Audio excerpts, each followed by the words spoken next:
差点磕错 CP， 戏份被女配碾压，李沁为何能忍？万众期待中，电视剧《梦中的那片海》开播了。这部剧由肖战、李沁领衔主演，讲述了肖春生、叶国华等一群70年代北京青年的成长和奋斗史，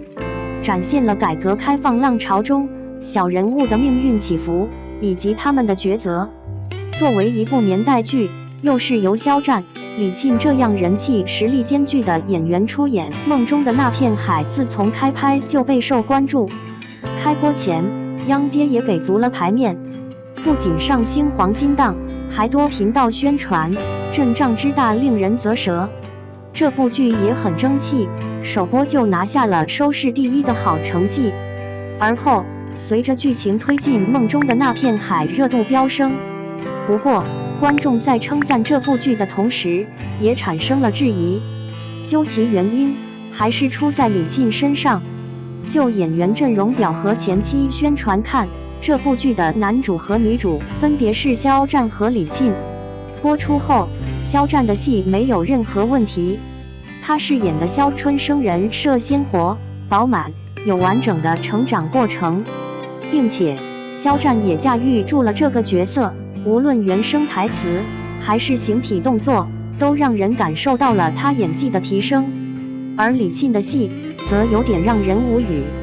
她饰演的童小梅身为女主，直接被女2贺红玲和女3叶芳碾压，戏份少得可怜。导演和编剧除了开头给她设计了一个和肖春生的邂逅外，之后便再无高光戏份，反而是女2贺红玲和肖春生有大量的对手戏。从什刹海滑冰场相遇，到叶国华与肖春生成为情敌，再到齐天进去后，肖春生一心守护贺红玲，搞得很多没做过功课的观众还以为肖春生和贺红玲是一对呢，差点磕错 CP。 和贺红玲相比，童小梅在前8集中的剧情中，镜头加起来都不满1个小时，毫无存在感。若仅仅是戏份少也就罢了，关键童小梅的人设也不够出彩。剧中的贺红玲美丽动人，才华出众，一出场便是众人追逐的目标。偏偏她还无比傲娇，齐天陪伴了她3年，也只是个备胎，却甘之如饴。叶国华在明知道贺红玲喜欢肖春生的情况下，依旧甘愿做个舔狗。至于肖春生，他对贺红玲一见钟情，恨不得一辈子守护在其身边。这样的角色，妥妥大女主的人设。再说叶芳，她的人设虽然不及贺红玲，但聪明伶俐，机警睿智。无论是劝说肖春生不要让爱给叶国华，还是敦促陈鸿钧努力学习，都让人感受到了这个角色的魅力。而相对贺红玲和叶芳，李沁所饰演的童小梅虽然端庄典雅，但举手投足间透着一股小家子气，一点也不像司令家的千金。估计导演和编剧给她打造的是温柔善良的人设，这放在以前或许能打动观众，在角色多样化的如今，给人的感觉实在过于扁平，角色不出彩，戏份还寥寥无几，搞得很多观众吐槽女2和女3就差把带资进组打在屏幕上了。好奇李沁是如何忍下这口气的。要说，也难怪观众有这样的质疑。在《梦中的那片海》播出前，饰演贺红玲曹斐然和饰演叶芳的赵鑫，无论资历还是名气，都无法与李沁相提并论。可偏偏在剧中，他们的戏份和人设都超过了李沁，这种情况下，怎么能不让人怀疑呢？说起来，李沁也不是第一次遭遇这样的事了。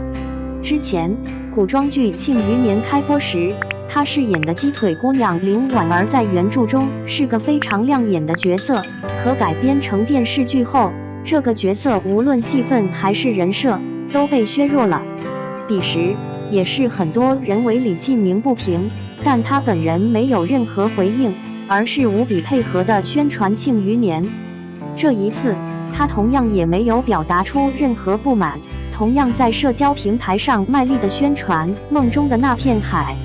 既不争抢，也不抱怨。很多人认为李沁是在忍，其实则不然。还记得某次采访中被问对于爆红这件事怎么看，他的回答是顺其自然。简简单单的4个字，透露出了李沁的清醒。归根结底，演员还是应该把更多的精力放在角色上，而不是在其他方面争抢和攀比。只有真正做到了专注和清醒，才能在演艺道路上走得更远更稳。李沁用实际行动诠释了演员不是明星的理念，绝对是娱乐圈一股清流。再说回梦中的那片海，不排除后面的剧情中李沁的戏份会增加，但无论如何恐怕也达不到惊艳的程度。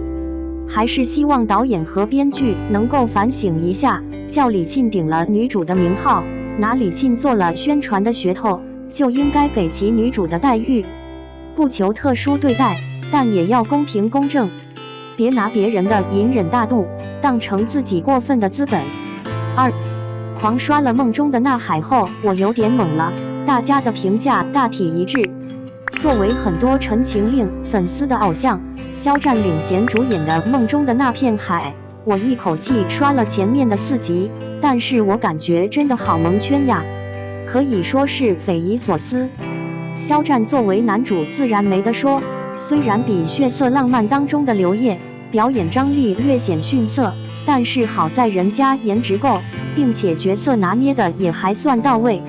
但是这个女主到底是怎么一回事？作为女1号的童小梅的存在感也太低了吧，真是可惜了李沁。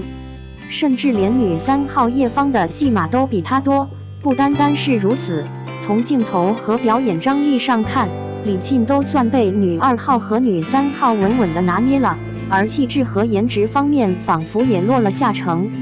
就女2号贺红玲而言，人家贺红玲刚一登场，就把以萧春生和男2号叶国华为代表的大院子弟迷的神魂颠倒，而且在滑冰场的那一段还给了特写。这还不够，人家还会拉小提琴，这种唯美而充满艺术感的画面，怎么会让人不心动？而性格方面更是敢爱敢恨，这种利落的真情流露，不得不说都给观众的心里画上了浓墨淡彩的一笔。而女3号叶芳虽然是大小姐脾气，但是却是人小鬼大，一副小大人儿的样子，看起来真的非常可爱，并且一颦一笑都非常让人难忘。那2个小酒窝真的是迷死个人。看来蒋勤勤的风采依然不减当年。而由李沁饰演的童小梅作为女1号，虽然心思细密，妆容精致，但是却始终板着一张脸，没有什么太出彩的描写，这就显得略显生硬了。说她是司令家的千金小姐，在我看来她可一点都不搭边，因为就性格而言，她是那么的优柔寡断，到底是随了她爸还是她妈？